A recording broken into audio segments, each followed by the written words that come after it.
Eh bien bonjour à tous, dans cette nouvelle vidéo, aujourd'hui on va parler des Ventirad que vous pouvez acheter pour votre PC. Le Ventirad c'est une partie très importante du PC puisque c'est ce qui va faire fonctionner votre processeur en le gardant bien frais comme il faut.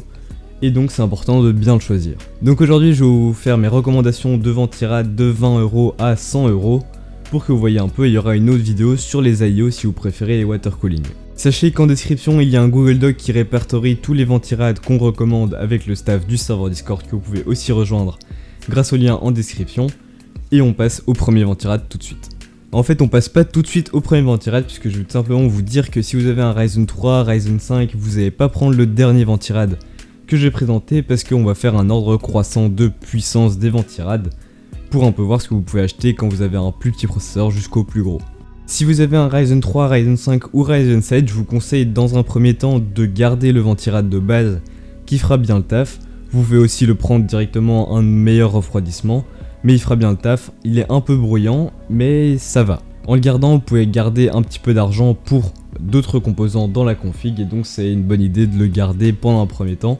Puis quand vous avez un peu plus d'argent, vous achetez un Ventirad ou un IO. Par contre, si vous avez un Ventirad stock Intel, je vous conseille de le changer le plus vite possible.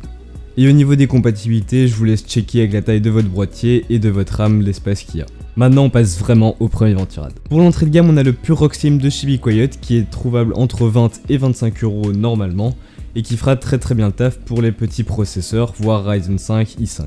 Il est un peu meilleur que le Cooler Master TX3i qui est trouvable dans la même range de prix, et donc je vous conseille plutôt le BeQuiet qui est aussi un peu mieux fini. Au niveau de la tour, on est sur un look très bien fini en gris métallique, et au niveau des perfs, elles sont très bonnes pour le prix avec un bon silence et des bonnes performances pour les processeurs qui n'ont pas un trop gros TDP. Donc vraiment, si vous avez besoin d'un Ventirad et que vous n'avez pas trop de thunes à claquer, c'est celui qu'il vous faut. On monte en gamme directement entre 30 et 40€ avec une marque que j'adore, c'est Arctic. Et on est directement avec leur Arctic Freezer 34 eSport. Vous avez la version normale ou la version duo sur laquelle on reviendra un petit peu après. On a donc ce Arctic et son alternative c'est le Cooler Master Hyper 212 Black ou alors le normal. Faites attention au RGB, le ventilateur est vraiment pas bon. Et en général les Ventirad RGB c'est vraiment pas une bonne idée, évitez. J'ai une grosse préférence pour le Arctic qui est mieux fini et a des meilleures performances. Après ça dépend au niveau des promos, par exemple si vous trouvez un Hyper 212 Black en promo, prenez-le. On a donc un Ventirad très bien fini avec un beau look, moi j'adore surtout la version en blanche qui est absolument magnifique. Niveau performance c'est très bon et il est même le meilleur dans sa tranche de prix. Et pour moi, pour tous les processeurs moyen de gamme, ça rend le Ventirad parfait. Après pour une petite dizaine d'euros de plus, vous avez son grand frère le Arctic Freezer 34 eSport Duo qui embarque un second ventilateur qui permet encore un peu de meilleure performance. Et niveau style, le deuxième ventilateur ajoute aussi vraiment quelque chose. Donc si vous avez un Ryzen 5, Ryzen 7 ou i5 voire i7, vous pouvez vraiment prendre un Arctic Freezer 34, ils sont excellents.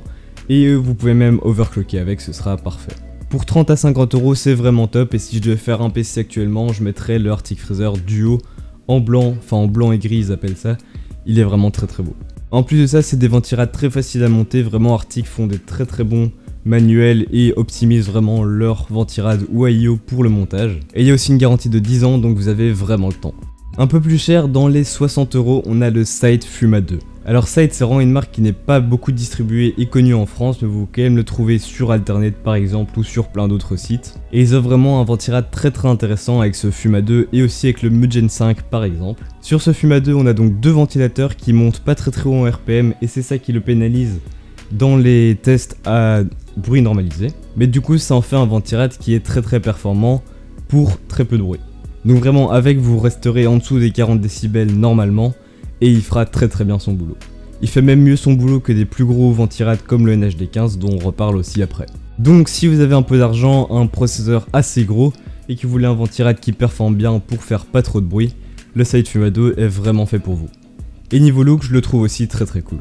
Pour le même prix, vous avez le Freezer 50 de chez Arctic, attention à ne pas prendre la version TR, qui est le seul Ventirad RGB de ce classement parce que c'est le seul Ventirad RGB qui est plutôt bon. Et il est plutôt très bon avec des très bonnes performances que ce soit en noise normalized ou à 100%. Il se débrouille vraiment bien et niveau look avec le RGB, le petit liseré et le logo c'est vraiment magnifique. Le seul problème de ce Ventirad c'est sa compatibilité avec la RAM, il n'y a vraiment pas beaucoup d'espace, 37,4 mm si je me souviens bien. Mais si avec votre RAM ça passe et que vous voulez ce Ventirad, je ne peux que vous le conseiller. C'est le moment de passer au haut de gamme et ici on a deux Ventirad qui viennent se tirer la bourre. Bon, en réalité, on a plus que ça avec tous les ventirades de chez Noctua, genre NH, U14, U12, etc. et leurs déclinaisons. Mais ici, on va juste s'intéresser à 2 mastodontes, un de chez Be Quiet et un de chez Noctua. Vous voyez sûrement déjà desquels je veux parler et on passe directement à celui de chez Be Quiet avec le Darkrock Pro 4.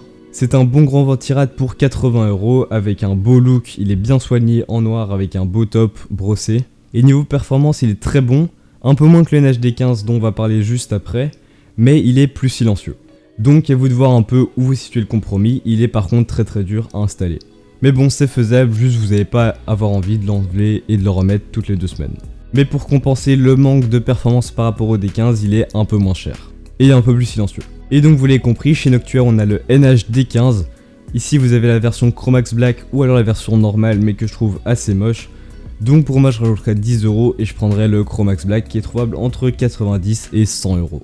On a les meilleures performances à grosse charge et en bruit normalisé, il explose absolument tout le monde. Vous avez donc ici un bon ventirad avec tous ses bons aspects et vous pourrez avoir des gros processeurs dessus sans broncher. Et de l'overclocking évidemment. D'ailleurs j'ai oublié de le préciser pour les ventirades d'avant mais vous pouvez aussi tous faire du bon overclocking avec.